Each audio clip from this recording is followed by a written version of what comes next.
आप सभी मित्रों को मेरा नमस्कार हो। अब आपको मैं करीब करीब 29 वीडियो बना चुका हूँ। उसमें हर तरह तरह की रेखाओं के बारे में बता चुका हूँ। अब आपको मैं मोटी मोटी बातें बता देता हूँ रेखाओं के बारे में कि उसका फल रेखा कैसी हो तो क्या होता है। तो अगर आपने मेरी पिछली सारी वीडियो देखी हुई है तो आपको देखने में कोई दिक्कत नहीं आएगी। और आप मेरी वीडियो आप पहली बार देख रहे हैं तो मैंने केमिस्ट्री की जो वीडियो बनाई है उनमें मैंने अंक लिख रखे हैं, 1 2 3 4 ऐसे 29 तक रेखाएं बना रखी हैं। वहां से आप दोबारा स्टडी करेंगे तो ये मेरी बातें आपको सारी समझ में आ जाएंगी। तो एक मोटी मोटी बात मैं आपको रेखा के बारे में बता देता हूँ। हथेली में जो रेखाएं गहरी एवं लंबी होती है, हथेली में हथेली में जो गहरा है, ये हथेली में जो ये रेखाएं होती है लंबी गहरी पतली कैसे होती हैं, इसके बारे में मैं आपको बता रहा हूँ। और इसके विपरीत अस्पष्ट और जीव शक्ति में बाधक समझनी चाहिए।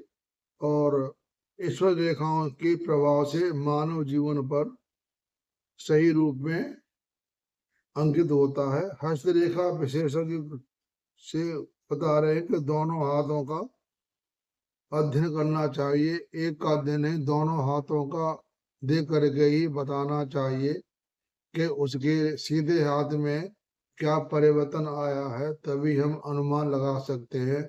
दोनों हाथों में एक सी बातें मिलती हैं तो वह यानी वैसा ही फल देगा जो बता रहा है आपको।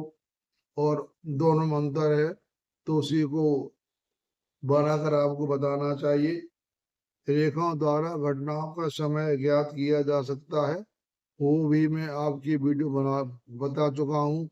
उसे कहते हैं लाइने, मैंने बता लियो मैन कहते हैं उसको।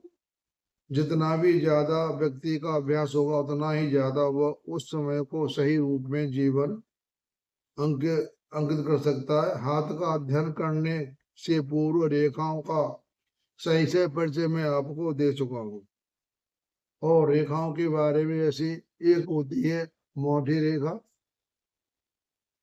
जो रेखाएं होती हैं जो अपने आप में गहरी, स्पष्ट और सामान्यतः चौड़ाई लिए हुए होती है। ऐसी रेखाएं धुंधली नहीं होती, यानी साफ दिखाई देती हैं। पतली रेखाएं प्रारंभ में लेकर अंत तक पतली परंतु स्पष्ट होती हैं। ऐसी रेखाएं ज्यादा प्रभाव पूर्वक कहीं जाती है। रेखा पतली हो, स्पष्ट हो, ऐसी रेखा का ज्यादा प्रभाव मिलता है। और गहरी रेखाएं जो होती हैं, ऐसी रेखाएं सामान्यतः पतली ही होती है परंतु साथ ही गहरी भी होती है। पतली भी होती है, गहरी भी होती है। ऐसे प्रतीत होता है कि जिसके हथेली में मांस में धसी हुई हो, यानी गहरी है वो। एक रेखा होती है ढलवा। ये रेखाएं प्रारंभ में तो मोटी होती हैं परंतु ज्यो ज्यो आगे बढ़ती हैं त्यों तो अपेक्षाकृत पतली होती जाती हैं। इन रेखाओं की जानकारी के साथ साथ निम्न प्रकार की जानकारी भी पाठकों के लिए आवश्यक कही जाती है। तो ये रेखाएं जो होती है आपके हाथ में, उसके बारे में आपको कुछ बातें बता रहा हूँ। रेखा स्पष्ट है, सुंदर लालिमा लिए हुए, साफ सुथरी होनी चाहिए। और इनके मार्ग में न तो किसी प्रकार का चिन्ह होना चाहिए और न किसी प्रकार का दीप होना चाहिए। और साथ ही रेखाएं टूटी भी नहीं होनी चाहिए। यद्यपि हथेली में रेखाएं किंचित पीलापन लिए हुए हों तो ऐसी रेखाएं स्वास्थ्य में कमी और रक्त दूषितता को स्पष्ट बताती हैं। ऐसी रेखाएं निराशावादी और भावनाओं को भी बताती हैं। और रक्तमय रेखा यानी लाल रेखा व्यक्ति की प्रसन्नता और स्वस्थ मनोवृत्ति को स्पष्ट करती हैं।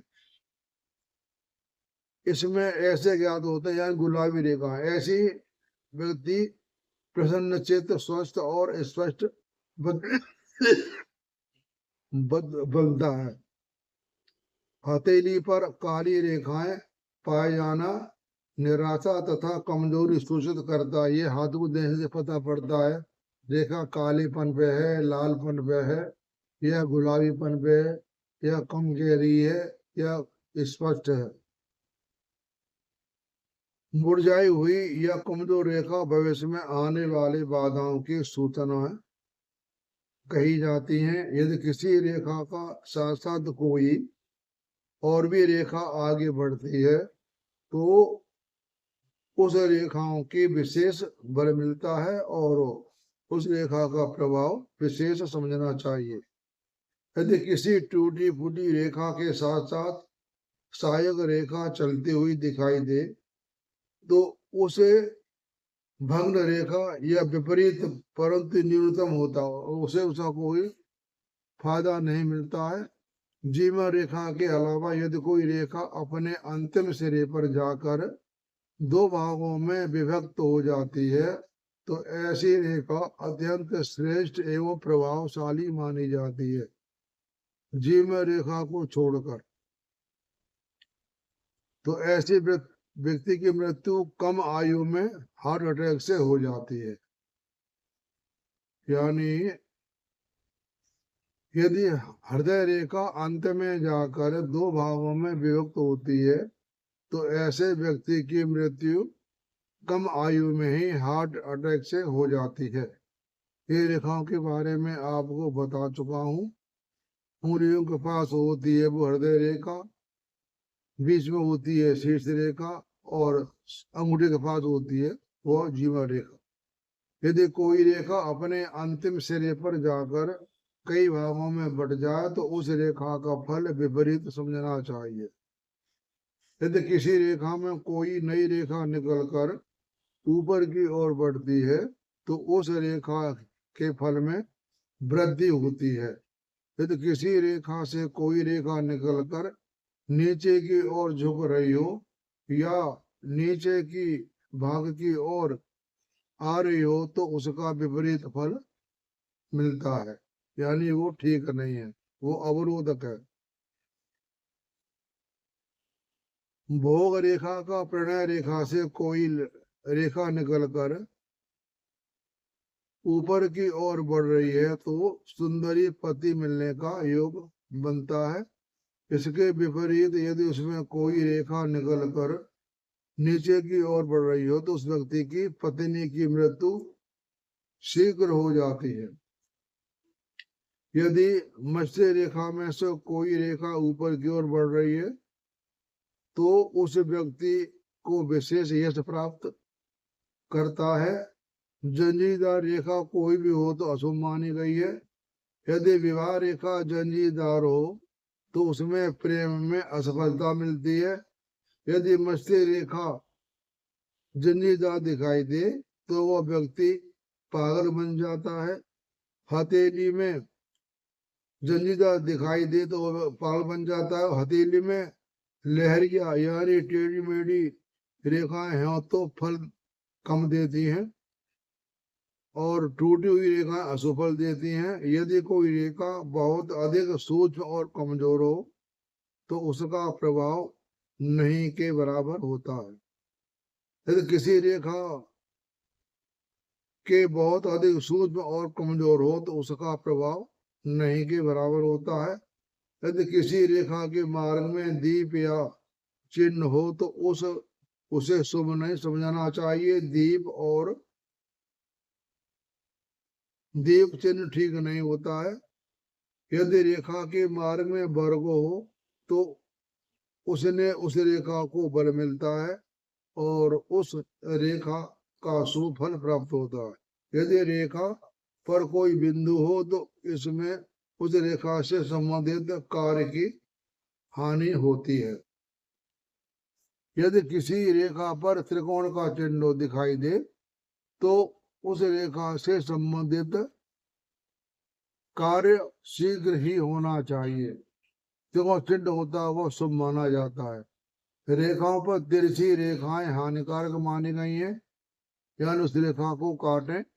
यदि रेखाओं पर नक्षत्र दिखाई दे तो इसके कार्य सफलता शीघ्र प्राप्त होता है, उसको फल जल्दी मिलता है। नक्षत्र बना हो तो आपको मैं चिन्हों के बारे में सारी बातें बता चुका हूँ।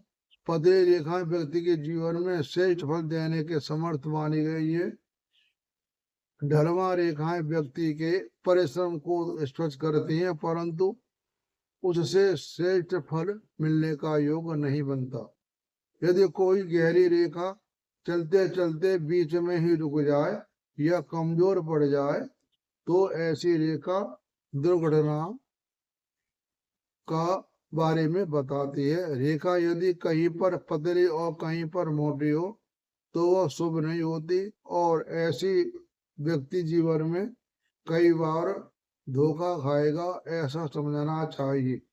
रेखाओं के बारे में सावधानी के साथ विचार करना चाहिए। तो ये मैंने आपको रेखाओं के बारे में बता दिया। आप सबका सुनने का धन्यवाद और आप सबको नमस्कार।